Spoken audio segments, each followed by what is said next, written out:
Hey everyone, Chris Mack coming at you with an action figure that I've been wanting to record for a minute. But again, you guys always hear me when I say this, backlog. But this comes at the request of my son. I walked him through my figures and he said he wanted to record the Signal. So today we're going over the McFarlane Toys DC Multiverse, Duke Thomas, the Signal. And I love this figure because Scott Snyder organically introduced him into the Bat lore. And I just wish that writers since would build him up like he was there for a little bit. If you want to get this figure at the time of this recording, it is available on Big Bad Toy Store.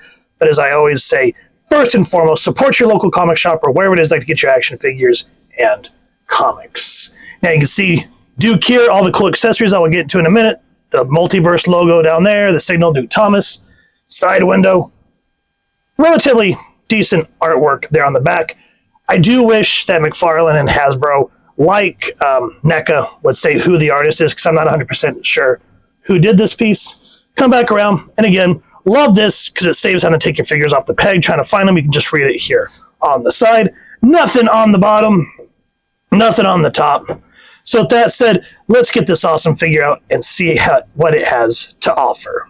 And here's Duke out of the packaging, and as you can see, very well sculpted piece. I love this character because he was just one of those organically introduced individuals in the Batman lore in the New 52. And I just wish that other creators that have had him would have done more with him. The Outsiders was probably one of the most definitive ones where he really shone with the rest of the characters.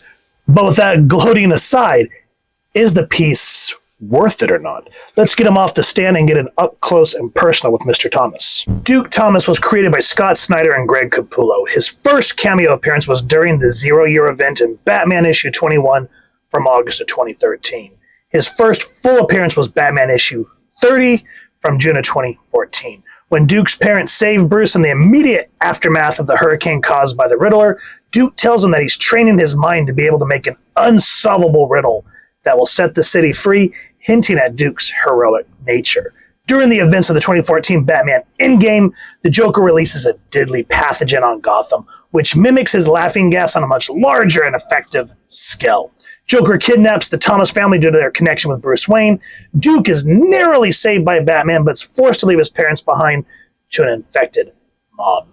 Duke officially became a part of the Bat Family in the 2016 Batman Rebirth issue 1, and basically takes the mantle of the Signal, becoming the daylight protector of Gotham. My personal favorite arcs with Duke was the first We Are Robin, and then the 2019 Brian Hill's Batman and the Outsiders. Here we learn Duke has meta-human powers from a trace nth metal in his bloodstream. His powers are photokinetic and can now manipulate both light and darkness. So excellent reads to read more about this awesome figure. Now let's talk about what he comes with. He comes with the trading card, which I'm glad that they're finally using art renditions instead of other people's photography. So I'll make sure to get front and back so you guys can check that out at your convenience. Of course, the, what do you call it? The stand, which, you know, we're all kind of like, I think at this point we're all kind of past the thing. I mean, it's great when you want to put them on a, what do you call it? Shelf. Yes, that thing. So we got that. Put Duke off to the side here. And then he comes with like these sort of, I'm not 100% sure what these are called. I want to call them faux Eskrima. Is it Eskrima? The things that Nightwing uses. They look kind of like those things that mountain climbers use to climb. But yeah, pretty badass. I like that they're in the shape of bats. So when he puts them together, we get that Batman Signal. The yellow looks cool. I wish that they would have dry brushed some black or some brown just to accent that instead of just straight yellow matte. I mean, there's a little bit of a sheen to it, but not like some of the silver stuff that we've seen. And that's everything that Duke comes with. Now, for the paint apps, I like that the Signal as a bat is different. Nice and white on his chest, has that silver sheen to it. The eyes are painted nicely. Skin tone looks good. It doesn't blend in too much, so you know when you're trying to take photography, at least they made it to where you can get light to hit that right without it disappearing too much into the mask. I love how he has that Batman feel about him, but that yellow just really sets him apart from just being another Robin. Of course, the metal armor looks awesome. It kind of has that same look that Batman had during Rebirth, where his belt was kind of in this design.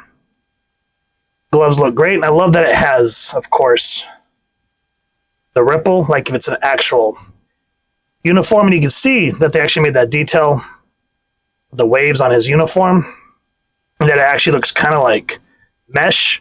I do hope that eventually one day we can get that pinless technology to work good, because these, I mean, at least on this one, unlike the Wonder Woman that we went over, at least these kind of blend in. Here, the yellow really offsets all that black, and I kind of like that he has sort of those Damian combat boots that Damian Wayne has, so it just has that nice look that just sets it apart. Really good looks for the paint app. Now for the articulation, I really did have to warm him up, because a lot of these McFarlane figures, man, I don't know why. I guess just because the way they slap on the paint makes them super stiff. So if you get these out, definitely warm them up. Warm them up. You can get the head down that low, that high. Lots of play. Nice spin there. 360 on the arm, which is always good. Out this way, even with the shoulder pad, you can at least still get a decent range. Double jointed elbows. And at least the ball joint's not dominant. I hate when they do it on certain figures, so at least that blends in. Like that Harley Quinn from the Suicide Squad, ugh, it looks like she has some sort of like Popeye thing going on her wrist. It's yuck. So he does kind of bend here at the waist as well as the solar plex, so you can really get that nice range of motion on Duke. Great stuff there. Even though it looks like when you do it enough, that plastic, you're going to have to kind of tuck that back in, because, yeah, that looked gross. It's like he had a beer gut there for a second. Can kick out that far, thank God for the rubber crotch, unlike the Hasbro figures, where that's just irritating. And get his knee out to 90 degrees in the back. Double jointed knees that we all love. He sadly doesn't have that much of an upper thigh cut. Like, it's there, but it's not 100%. So it is what it is. He pivots here. I wish it was more of a boot cut, but at least you can get that. Foot super bendy. Get that side to side in motion. And the foot peg there. So nice range of motion overall. You get a nice wide version. Just be careful on the chest, because I'm going to have to play with that a little bit to get that to normalize. So be careful. Other than that, I'm happy with the way he looks and the way he bends. You're going to get some awesome action figure photography poses, or just stuff you want to put on a shelf and have them pose and however you want. It's going to look epic. So real quick, it wasn't that this plastic bunched up. I just had a brain fart, and I didn't realize that when I was getting excited about showing you the range of motion. This is his back. So, yeah, just do that. There, now he looks correct. There for a second, I was like, oh God, what'd I do? But I wanted to point that out in case any of y'all did the blonde thing like I just did. I may go off on a tangent here, so forgive me. But here is Duke next to the Mattel DC Multiverse Killer Quackwave Katana, the gold label McFarlane Black Lightning, and the gold label, I believe, Target exclusive Cassandra Cain Batgirl.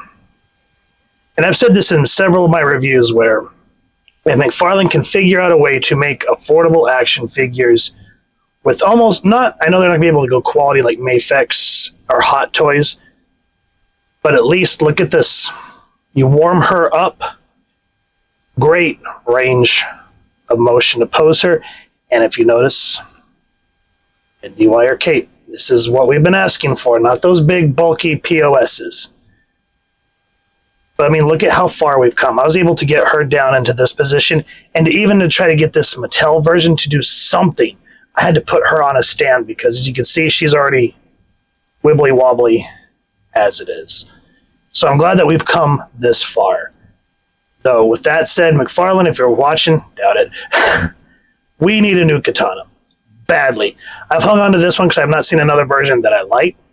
And Tatsu is definitely one of my unsung favorite kind of hero, anti-heroes, because whenever she's working with the Suicide Squad or the Outsiders, she knows how to kind of center everybody. She knows how to be a guiding light for Black Lightning. She knows how to calm down both Rick Flag and Amanda Waller when need be. That's why she's one of my favorite characters.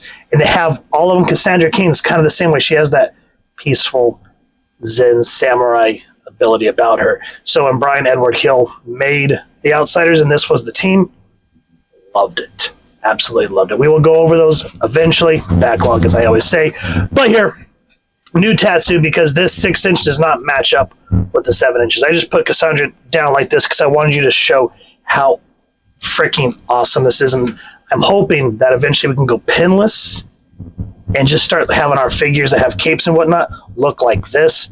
That would just be the absolute bee's knees. So if you're a huge Batman fan, Justice League fan, DC Comics fan, such as myself, you're definitely going to want this team because this was definitely where Duke shined.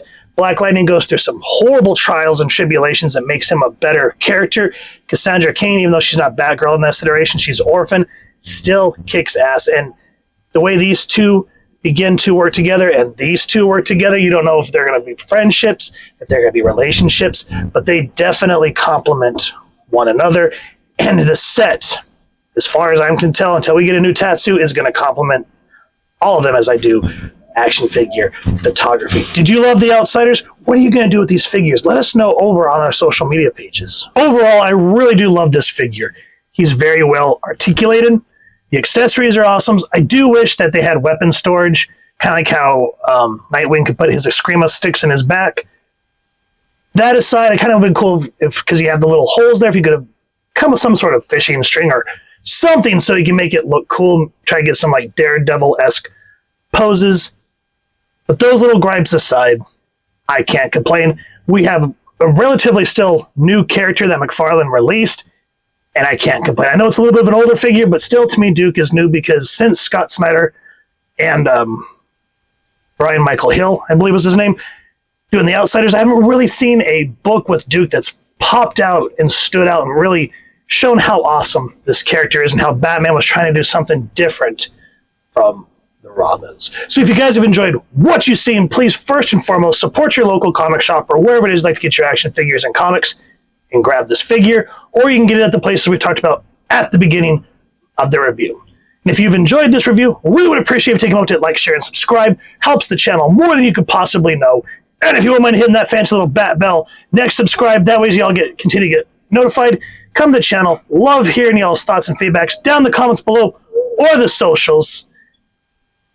And with that said, photo slideshow coming up next. Hope y'all continue to have an absolutely amazing day reading, and happy hunting, everyone.